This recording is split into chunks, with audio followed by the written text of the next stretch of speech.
Video में हम काले मेघा पानी दे जो कि धर्मवीर भारती द्वारा लिखा गया एक संस्मरण है, उसके हम परीक्षा उपयोगी प्रश्न उत्तर ही करने जा रहे हैं। प्रश्न नंबर 1 देखेंगे।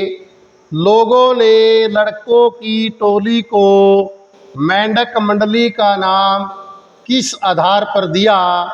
यह टोली अपने आप को इंद्र सेना कहकर क्यों बुलाती थी? उत्तर, लड़कों की यह टोली अपने नंगे शरीर, उछल कूद, शोर शराबे और गलियों में होने वाले कीचड़ लोगों को बुरी लगती थी। यानी ये टोली थी, नंगे शरीर वाली थी, उछल कूद करती थी, शोर शराबे करती थी, गलियों में कीचड़ में लथपथ रहती थी, तो लोगों को बुरी लगती थी। लोगों को उनकी सारी हरकतें मेंढकों जैसी लगती थी। इसी आधार पर लोगों ने इस टोली को मेंढक मंडली का नाम दिया।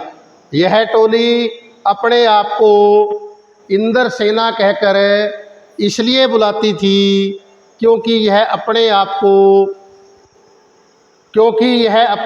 को वर्षा एवं बादलों के स्वामी इंद्र देवता का सेवक समझती थी तथा गांव के बहुत से लोग भी इसे इंद्र सेना कहते थे।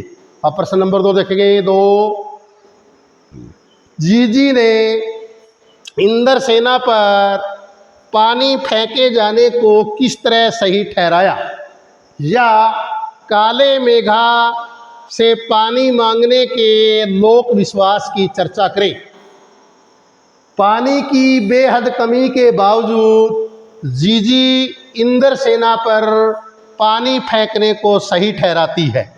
उसका मानना है कि जिस प्रकार किसान 30-40 मन अनाज की पैदावार के लिए अपने पास से खेत में 5-6 किलो या शेर गेहूं की बुआई करता है, उसी प्रकार इंद्र महाराज को पानी का अर्घ्य दिए बिना वर्षा की उम्मीद नहीं की जा सकती। प्रश्न नंबर 3 ऊपर ले जाइए। प्रश्न नंबर 3 को, पानी दे गुड़धानी दे, मेघों से पानी के साथ साथ गुड़धानी की मांग क्यों की जा रही है? गुड़धानी का अर्थ है गुड़ और अनाज मिलाकर के बनाए गए लड्डू। गांव के लड़के बच्चे भगवान इंद्र से पानी के साथ गुड़धानी भी मांग रहे हैं। बच्चों को पीने के लिए पानी और खाने के लिए गुड़धानी चाहिए। यह सब बादलों पर निर्भर है। यदि बादल बरसेंगे, ऊपर ले जाइएगा, यदि बादल बरसेंगे तो खेतों में गन्ना और अनाज खूब पैदा होगा। इस प्रकार इंद्र देवता ही हमें गुड़धानी देने वाला देवता है, इसलिए बच्चे पानी के साथ साथ गुड़धानी की मांग भी करते हैं। आगे नेक्स्ट प्रश्न नंबर 4, घघरी फूटी बैल पियासा, इंद्र सेना के इस खेल गीत में बैलों के प्यासा रहने की बात क्यों मुखरित हुई है? भारत में बैल कृषि की रीढ़ रहे हैं। वे खेतों को जोतकर अन्न पैदा करते हैं, अनाज पैदा करते हैं। उनके प्यासे रहने से सारी खेती के नष्ट होने का खतरा है। अतः संकेत रूप में लेखक यही कहना चाहता है कि वर्षा के बिना खेती सूखी जा रही है। खेत के आधार कहे जाने वाले बैल मरे जा रहे हैं। प्रश्न नंबर 5 देखिएगा। इंद्र सेना सबसे पहले गंगा मैया की जय क्यों बोलती है? नदियों का भारतीय सामाजिक सांस्कृतिक परिवेश में क्या महत्व है? इंद्र सेना सबसे पहले गंगा मैया की जय इसलिए बोलती है कि भारतीय समाज में गंगा को एक माँ के समान पवित्र माना जाता है तथा उसकी पूजा की जाती है।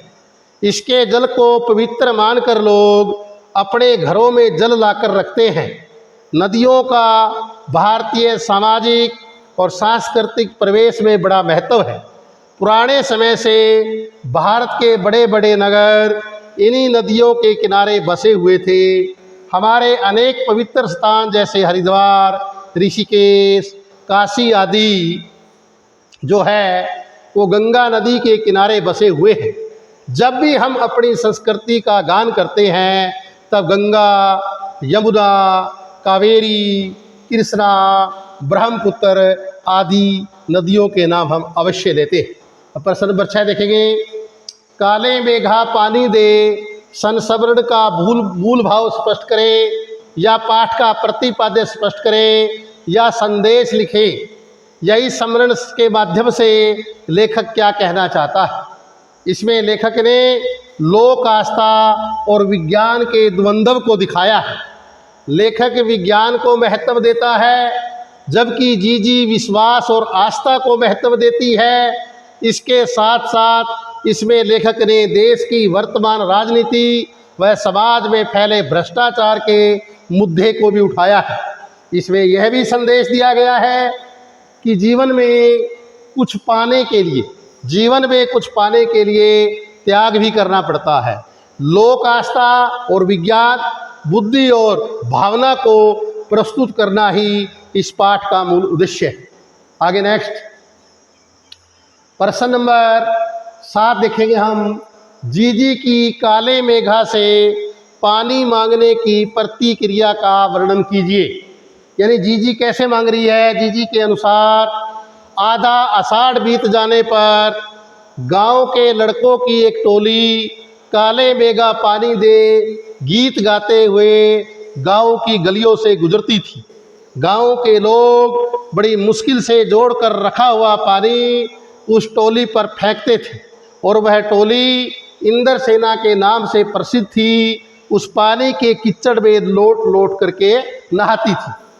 आगे प्रश्न नंबर 8। लेखक की जीजी की धार्मिक आस्था का वर्णन कीजिए। यानी लेखक की जीजी की धार्मिक आस्था कैसी थी। लेखक की जीजी एक धार्मिक महिला थी। वे लेखक को दान व त्याग का महत्व बताया करती थी। उनका मानना था कि बिना त्याग के दान नहीं होता। वह लेखक से सारे धार्मिक पूजा विधान करवाती थी ताकि लेखक को उनका पुण्य मिले। प्रश्न नंबर 9। जीजी कौन थी। लेखक उनका सम्मान क्यों करता था, या जीजी का कोई पूजा विधान लेखक के बिना पूरा क्यों नहीं होता था।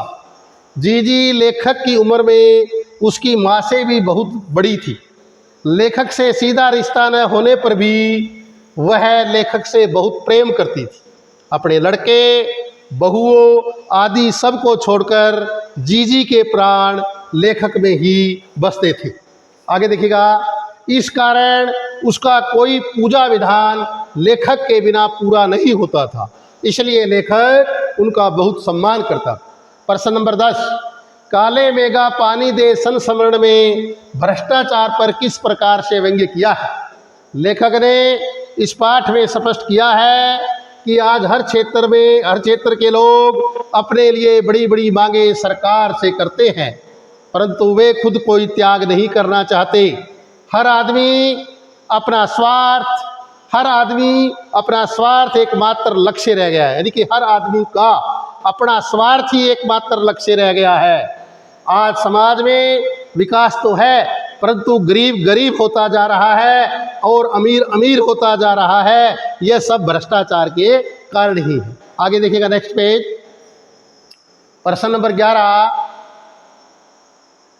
धर्मवीर भारती की जीजी के संस्कारों का विश्लेषण कीजिए।